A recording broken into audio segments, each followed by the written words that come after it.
Welcome home to USA Global TV and Radio, a place where dreams take flight, with authentic storytelling, diverse perspectives and meaningful conversations, where global stories unite and bridges are built beyond all borders.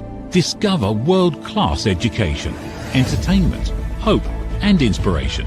Together, we're building bridges worldwide. Subscribe to our channel, USA Global TV. Download our app, USA Global TV.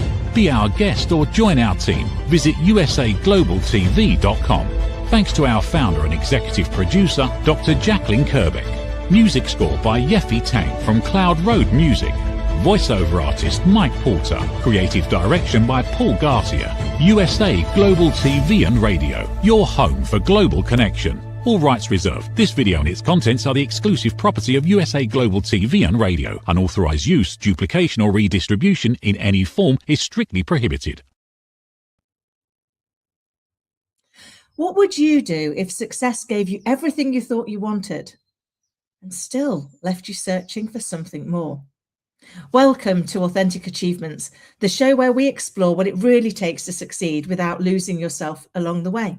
Today's guest has built businesses, served in public office, flown planes, explored some of the world's most remote landscapes, and now turned his passion for history, adventure, and identity into a compelling new novel. Ben Leman is an entrepreneur, rancher, former Texas state representative, and author of Between the Times. Ben, welcome to Authentic Achievements.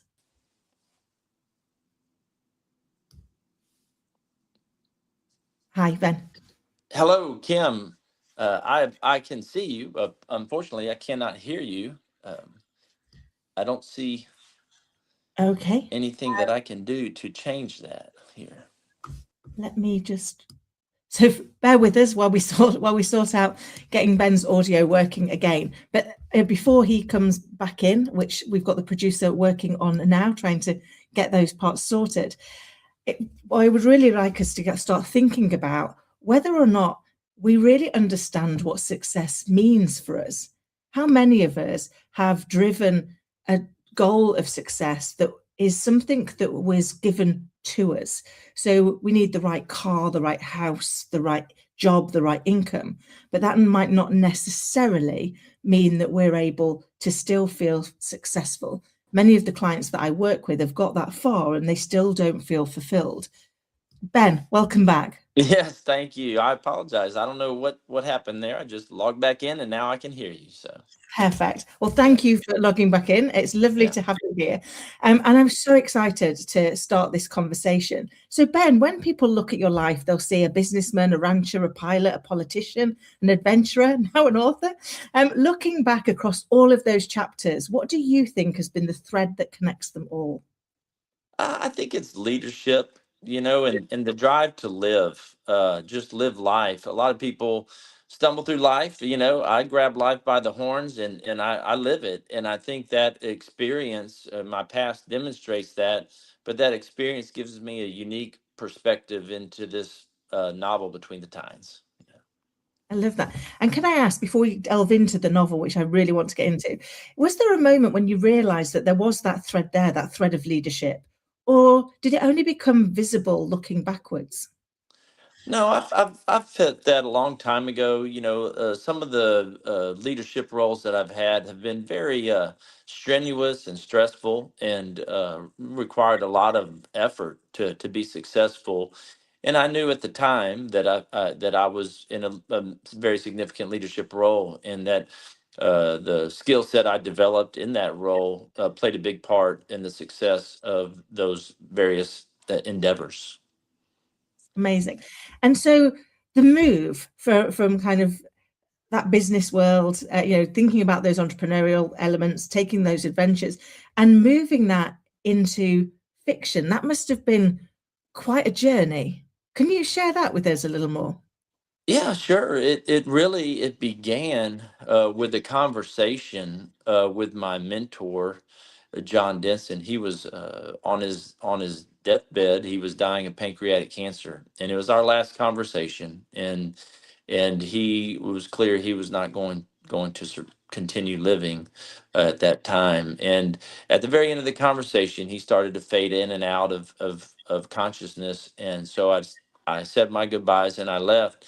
And he yelled at me while I walked out the door, and he said, "Between the tines." And I didn't understand what he said at the time. I turned around, came back to his bedside there, and asked him what he told me, and he repeated that, and I told him I didn't understand, and what is he talking about? What is Between the Tines? And he said, "That's your first book you're going to write, Between the Tines. That's what you're going to call it." And that honestly is the very first time that I thought about writing a book, and I committed that day to writing a book, and didn't know what it was going to be about, but that was in 2013. And here we are, 13 years later. I've brought it to the market, and that was the journey figuring that out. It was a wonderful journey to figure out what I was going to write about, but I've always committed since then in my mind, hey, I am going to write this book, at least one. Wow. I mean, what an amazing story, and what an amazing legacy to honor that mentorship, to honor that friendship that you had for all those years.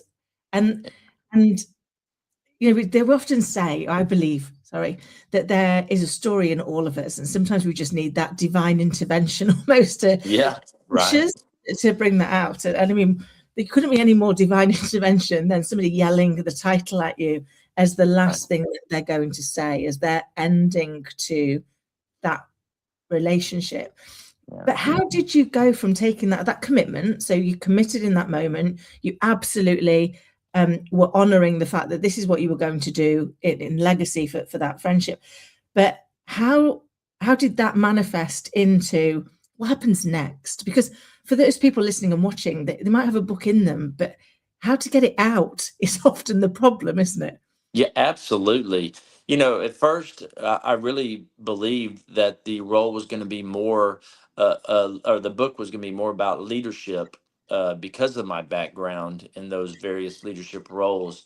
But as time went forward and I continued to investigate that as well as other options, I ended up very, very fervently committed towards writing this novel, this historical fiction novel that I wrote.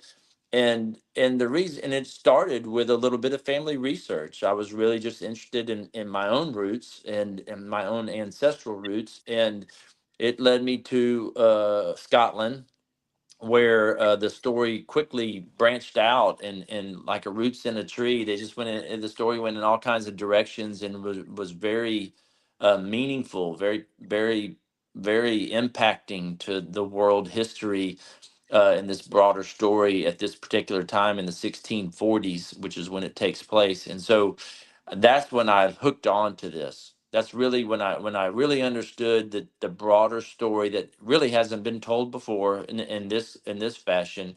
It's just a gripping, very, very engaging story, very impacting, but it's also very relevant to everybody in the world, because at the time there was a huge change in thought going on really across the world, about how to live life. The feudal system was really under fire at the time, and that's when the colonies here in North America were getting going. And so this story everyone can relate to, because throughout history, no matter what country your ancestral roots are from, you know a lot of people came from a lot of different countries over to the United States, and I think that it is very relevant. And at the time, the colonies, very relevant for a lot of people. I love that, because it's taking that lived experience, isn't it? It's taking those, and so many of them, as you say, are so relevant to today. Those feelings that maybe the way it works currently might not work the same way in the future, and having to be brave enough to try something new.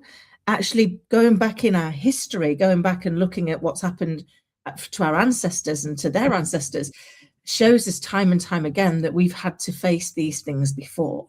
We've had to face those moments of unknown. We've had to face those moments of learning to do something differently and trusting that. And so I would imagine it's not only relevant, but also gives people a real sense of hope that actually things can change, and that doesn't necessarily mean worse. Doesn't necessarily Absolutely. mean loss. It can mean something else. Yeah. Yeah, certainly. Absolutely right. I mean, I can't imagine, like, one thing I'm trying to do with this book is connect this new world to the old world. Yeah. To inspire people in the way that you're talking about, that things can change, things you can have an impact on this world, and we've seen that time and time again throughout history.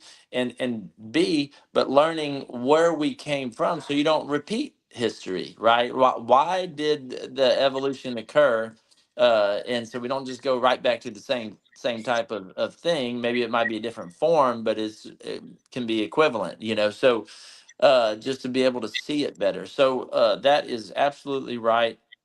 And I can't imagine the decision, the moment when you're making the decision, I'm going to leave my entire way of life as I know it here, where I live every day, and with the people I know and love around me, and go off into this new world where you don't know anybody. There's no infrastructure, there's no economy, there's not much going on with respect to stability or ability to survive. So it really answers the question, what was going on in the world that was so tough and so difficult at the time that people from all over the world were doing that.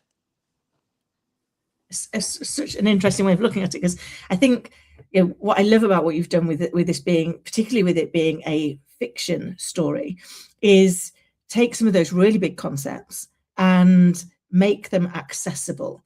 Because often, we can go and read a fact book, can't we? We can go and read something that will tell us factually what to do, but actually being able to resonate with that, being able to see yourself in that, can feel much harder to do than when somebody fictionalizes it, because we can then engage with the character and then Right. start to see a little bit of ourselves potentially in that character, or some similarities. Would that be fair? Yeah, absolutely. One of the main goals I had when I wrote the book was for it not to be a history book, just plain history. Because, history can be stale. It can be difficult to engage in the historical facts only, but when you provide the proper entertainment frame in which to include the history, it's much more engaging. It draws people in, and they want to learn more. They want to read more. They want to experience more. And so, if you do it correctly, you are writing this historical fiction book in a way that accomplishes that. And I believe we nailed it. We did a great job doing that. Amazing. And I can see why that works so well. I mean, we know neuroscientifically that our emotional brain responds 24 times faster than our thinking brain. So if the book only appeals to our thinking side, our emotional side is going to disconnect quite quickly. Yeah. So pulling them in, making those characters people that we can invest in, people that Yeah. we can emotionally invest in. We want to know what's Right. going on for them. We want to see where this ends for them. Allows us to take both sides of our brain on that journey. So our thinking brain still gets fed, it still learns stuff it didn't know before. Right. It's our emotional brain that actually connects us to the story, isn't it? Yeah, it is, and it's not easy to do. That's not what we're talking about. Is not an easy concept to accomplish. In fact, for me, I rewrote that the first draft. I've completed it, and then I rewrote it twice, Wow. and it was in the effort of accomplishing exactly what we're talking about, trying to make the characters' personalities and dialogue and interactions and thoughts reflect the undertone, the seriousness of the undertone, but while maintaining the entertaining aspect of the story that I'm trying to use to draw people in. So it is complicated, and I guess every writer, every author has their own strategies. For me, the more I wrote this historical fiction novel, I continued my journey of investigating what was going on at the time, to learn more about the details in the moment that I was writing. And in doing so, my undertone. I became clearer and clearer on incorporating other aspects that I was learning into this story, and it kind of changed the dynamics a little bit more from an entertainment side in the beginning, my first draft, to more of a serious undertone that really I honed in and figured out the underlying themes that I really wanted to drive home to the reader. And then I made sure the personalities and dialogue and thoughts of the characters match that, and that required me to rewrite it quite a bit and really go deep into the thoughts and minds of the characters. Amazing. So it's really multi-dimensional, isn't it? There's so many layers in what you've just described. Yeah. In getting the first draft, I mean, that's tough enough, as we know. Yeah. Right. First, and then realizing actually that really is in its truest form a draft. You know, that's giving you the kind of framework within which the end story is going to end up. But the reality, once you go into those extra layers, once you invest in understanding those characters, understanding what's the message that is theirs to bring to the world, can significantly alter, can't it, how that brings itself to life. So dedicating yourself to doing that and to being willing to be wrong is, for me, when I was doing it, that was one of the things that once I got past that was made everything else easier. That piece that's very like, am I overthinking, or am I just really thinking to, does this feel right? Does this feel like this is how that person might be or think or say? And what comes next? What do you think you learned most in that process? Because that is such a big process to go through. Yeah, absolutely it is. And it is a difficult learning curve for a lot of people. I mean, it's easy to create something and rubber stamp it as quality when it's your own product, right? Stepping back and looking at your own product objectively and being critical of it, and making sure that you objectively look at it and say, did I miss the mark or did I hit it here? That is challenging. That's difficult to do, because you're right. You can overthink it. You can underthink it as well. And so knowing where you are on that spectrum is critical. And I attribute that, for me, I attribute that to my experience as a leader, you know, in my business life and the rest of my experiences that you mentioned. You know, part of the success of those was surrounding myself with people that could be honest with me, and were probably more talented than I was in many ways, you know. And so you listen objectively to those pieces of advice, but you're the one that has to pull, you know, all the advice together and find a common area, that, you know, a lot of the advice will overlap, but those are components of it, right? Of the total picture. And so then you find the resolution, which is the decision on how to move forward.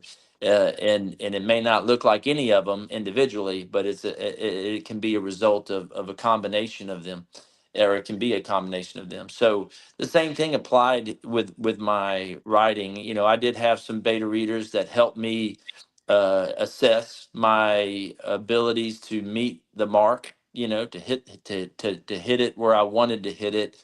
And through our dialogue, through our discussions, I had to conclude whether I did or not. And so being honest with yourself and understanding what you're trying to achieve, understanding your goal, those were the two main components, I would say.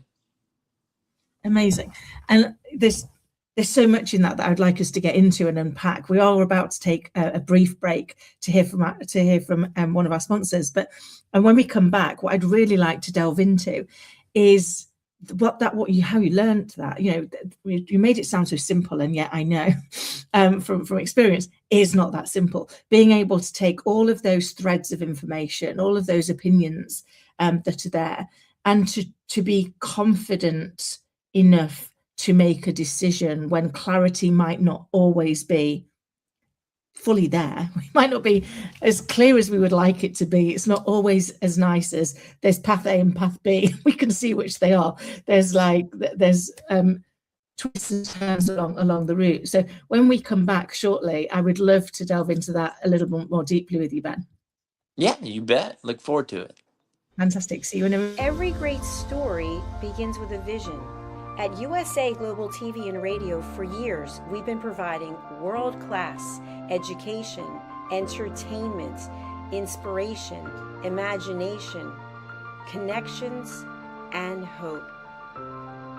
Most people don't stay to watch the outro or the credits, but it's the people behind every success, behind every breakthrough, and behind every unforgettable story who matter. The TV show hosts, our guests, our sponsors, our publicists, our production team, our distribution team, our search engine optimization team, and so many more. You're the ones who make the difference. Every great story belongs to the people who bring it to life.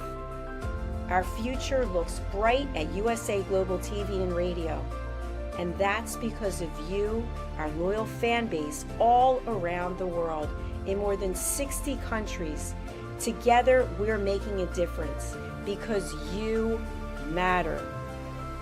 USA Global TV and Radio, live streaming to over 60 countries. Voiceover, Dr. Jacqueline Kerbeck. Video production and direction, Paul Garcia. Subscribe to our channel, USA Global TV and Radio on YouTube.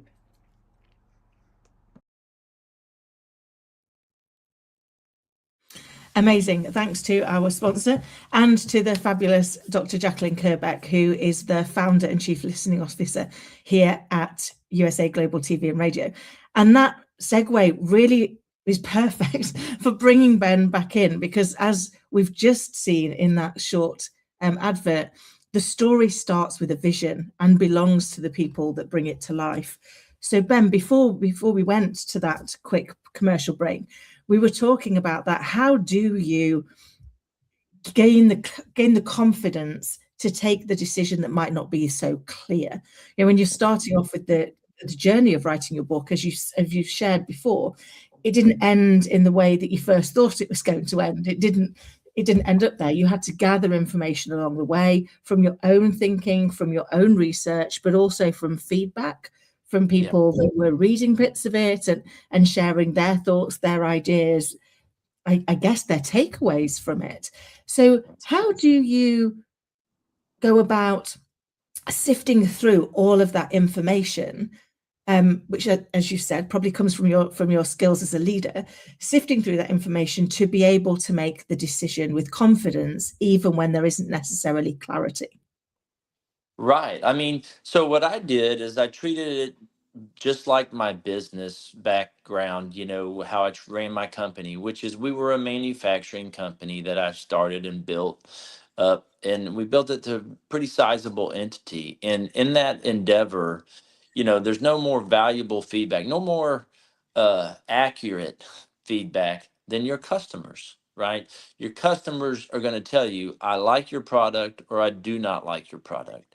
And that's how I approached writing this story, which was I chose about 10 beta readers that I felt were my target audience, men and women both, because I wanted to make sure I appealed to both.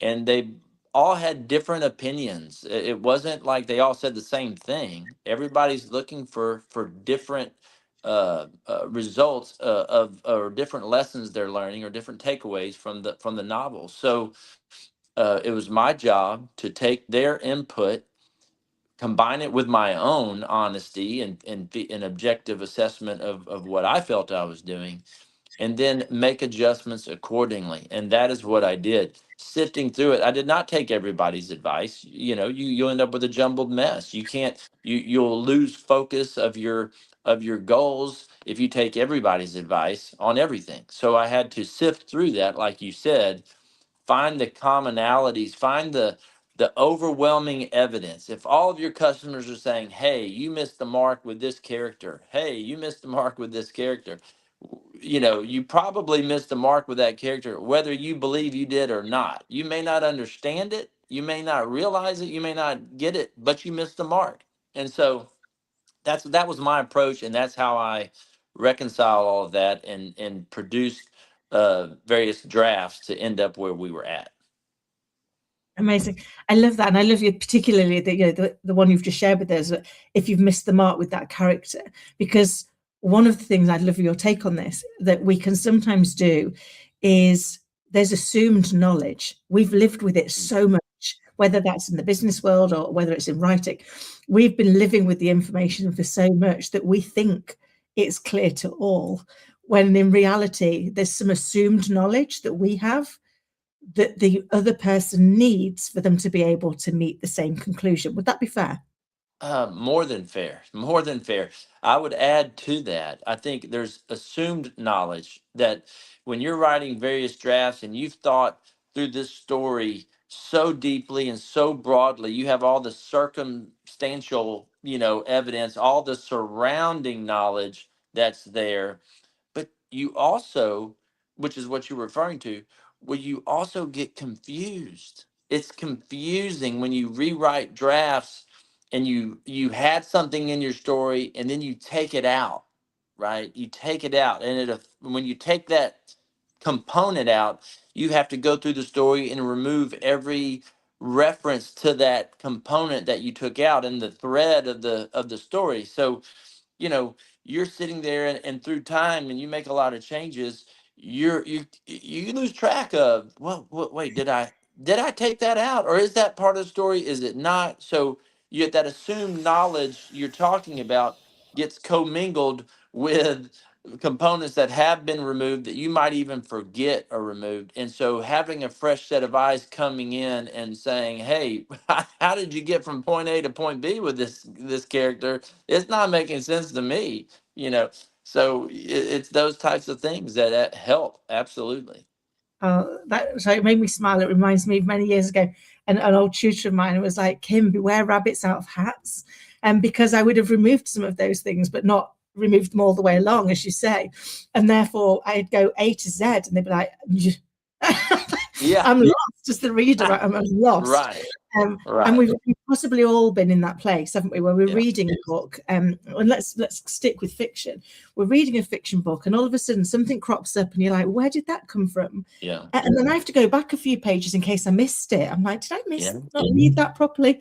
And then I think duped if it wasn't signposted to me. It just did appear. I'm like, oh, that's not very fair, because now I've lost my thread in the book. So that is a real commitment when you're doing the amount of rewriting that you're doing, to look at it through that lens of the reader, isn't it? The person who's going to receive the product. And to your point earlier, hopefully love the product and become a massive advocate of it and go, this was worth me spending my money and time to invest in this story. Yeah, absolutely. And I think it becomes critical that process you're talking about of the reader, reading through the book and it making sense. It becomes critical when you're talking about character development. If you're really trying to convince the reader of your underlying themes, of what's the transition in the school of thought of the character, then you have to bring that reader along through the thought process of that character. And that's a timeline. That's a series of events or thoughts or conversations that occur in an evolution of thought, over time. And so that is very important, that you can't just jump, because I think you lose the readers at that point. It becomes unconvincing. You're not convincing the reader of the validity of the evolution of thought that you're trying to demonstrate. You're just jumping from point A to point B, and they're okay. Here we are. We were on the Earth, and now we're on the moon. Well, how did we get there? So, I think it is critical. Amazing. And it is so crucial, isn't it, that we create a path people can follow, so that they feel too that they are on the journey as well. So in between the times, what would you say has been the greatest gift writing that story has done for you, given you? Yeah, I think perhaps the greatest gift that it's given me is to understand that the big question we kind of opened this whole discussion with is, what was going on in this world at that time that created such a movement of concern for people that they were willing to change their lives and change the world, change the way the world operated, to throw off in many countries, many areas, a lot of countries changed, at that time, around that time. But that was kind of the beginning of that time period where it really, really changed.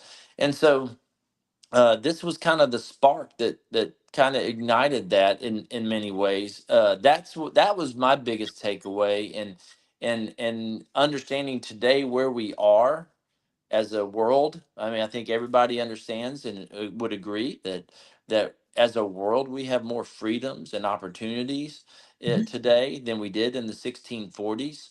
But it didn't come easy, and it wasn't necessarily a pretty path that got there, or a perfect path. I mean, there's still ugly things about this world that we all have to endure and hear about and participate in, and live in, exist in. But learning from that is critical, and I think that's the biggest takeaway, is understanding where we came from at the time as a world, and so that we can continue on a path forward in the right direction. That's great, because it is that almost we've got to see how far we've come to have the courage to know how much further we can go. Yeah, sure. And it sounds like Absolutely. that's what your story's doing. Yes. It's helping us to learn from the past, to learn from when we were brave, when we were courageous, when we did have very different fears and probably hopes back then than we did today. But even so, we were able to be brave enough and courageous enough to take those leaps, to push forward, and to take that leap into the unknown, which is kind of what we all do every day, isn't it? We leap into the unknown of what today is going to bring, because the world is ever moving, ever evolving. And sometimes we can feel overwhelmed with the pace of change. And what strikes me about your book is that although the pace was very different back in the 1640s, the magnitude of decisions, the magnitude of courage that was needed actually was no different than what's needed today. Yeah, absolutely. You're talking about just as significant of change in the way we live today as it was back then. Very different changes, obviously. But you think of the impacts of AI, artificial intelligence. You think of all the talk about going to Mars and communities on the moon. I mean, those are the significant developments with technology today, that we're talking about, and just as changing to our daily lives and how we live. As somebody who grew up in the 80s, with no cell phones and anything like that, it's very similar to what we're talking about in the 1640s or in the Industrial Revolution time, period. These are major historical events that cause fundamental changes in the way we live our lives. And so, yeah, that courage, that determination, that in this case, also there's a component of desperation, right? They were desperate for changing, finding a better life, a better way of life in some instances. So yeah, definitely, I agree. Amazing. And bringing it back, as you've already done once for us, but to that question at the start, it strikes me when we think about the definition of success, what it is we're looking for, and whether or not we've achieved a level of success and still found it a little bit lacking. It strikes me that when we think about your book, Between the Times, and the story that's taking on, they were looking that they probably had a version of success they've been working towards that all of a sudden was no longer fulfilling, was no longer meeting their base needs, and that actually something meant that needed to change. And that's not dissimilar to where we see ourselves today, is it? So have you ever experienced that, where you've achieved everything you set out to achieve. You have on paper ticked all of the boxes of success, but still found yourself feeling unfulfilled, feeling like there was something that wasn't quite fitting. Yeah. Yeah, sure. I think that anybody that tries to grab life by the horns and live it, and wrestle that life, bend it, this world to your will, so to speak, I think you always have that itch, and it doesn't matter. There's never the, okay, I've checked the final box moment, right, where I can now just sit back on the porch and just sit there and feel fulfilled. uh, I've never felt that my life has been completely fulfilled. I'm always wanting to push forward and do more, do better, and live that adventure, experience something that I haven't experienced, and succeed at it. It's just, I think it's kind of fundamental in my DNA, how I approach life, and I think it's like that for a lot of people, and so yeah, that's basically how I've approached it, and I have felt at time, every time I've made the milestone, check the one box that I was working on, I reached that considerating, or the consideration of that, the consideration you're mentioning, which is, what next? Am I done? Am I going to move forward? And that's what's driven me to go into, being a CEO of a manufacturing company, to going into elected office and serving the public for 10 years, to going off on all these adventures, hunting in the mountains, or fishing in the remote areas of Alaska, and uh, doing all kinds of projects that I do in those remote areas. And now writing a novel, being a pilot, all those things are trying to live life to the fullest, trying to grab life and live it. And so now I'm on also doing another business, so another manufacturing company. So yeah, it's never ending. I love that. It's that sense of making the most of every single day. My nan used to say, make every day a school day. And my granddad said, live each day as if it's your last and one day you'll be right. And somewhere between those two, I think they kind of summed up life, which is, Yeah. learn something in every day, push yourself to develop, to grow, to do something, but also don't put off till tomorrow what can be done today, because tomorrow's not promised. And Absolutely. it strikes me that that's how you live your life, and that's how you brought this book to life. And I'm very conscious that as the show starts to come towards an end, I want to ensure that everybody listening and watching has an opportunity to understand how they can get the book. We've got it up on the screen now, obviously showing it at Amazon. But you also mentioned, Ben, briefly, but I picked up on it, that this was the first novel. So Yeah. do you have plans for more? Yes. This is a trilogy. This is book one of a trilogy. Forged in Blood is the trilogy, and Forged in Blood refers to our way of life right today as we live it.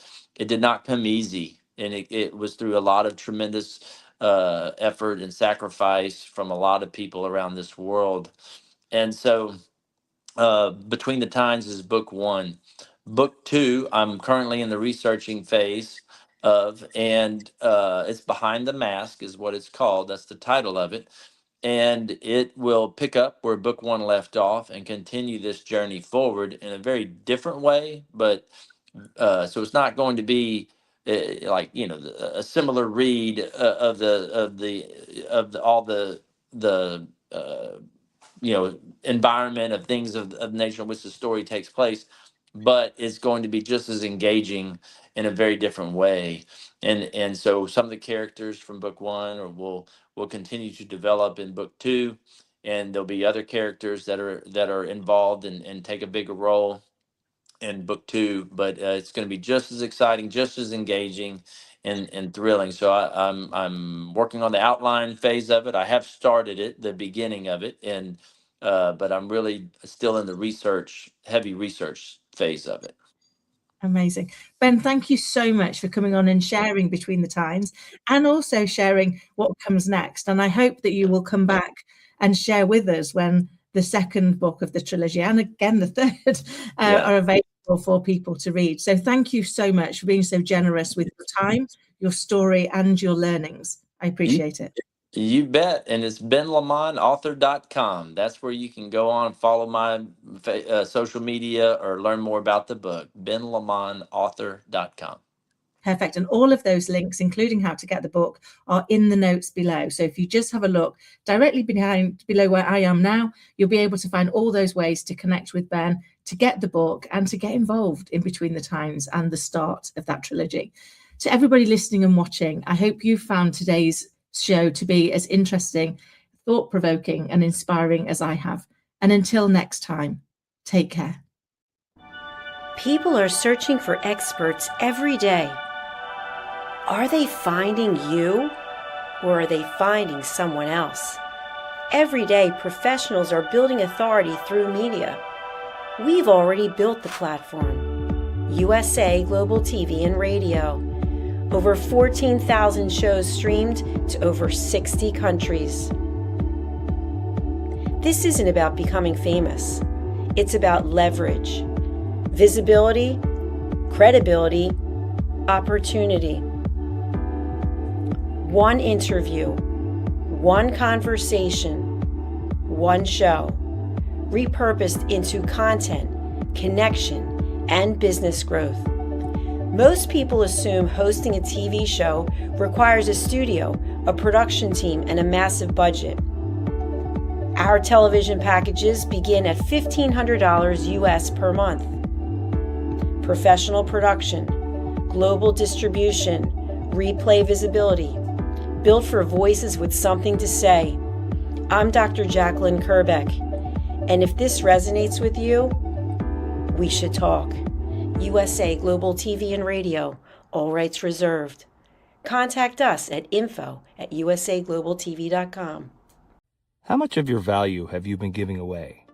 Saying yes when the answer should have been no? Lowering your price to secure the opportunity? Giving more while receiving less? Over time, it adds up. Until one moment brings clarity, you've been giving away your value. This is not about working harder. This is not about doing more. It's about boundaries. It's about pricing. It's about respect. From Dr. Jacqueline Kerbeck comes a direct and necessary message. Stop over-delivering. Stop underpricing your expertise. Stop negotiating against yourself. Because when you recognize your value, everything changes. Stop giving away your value. Boundaries, pricing, and the business of respect. Available now wherever fine books are sold and on Amazon.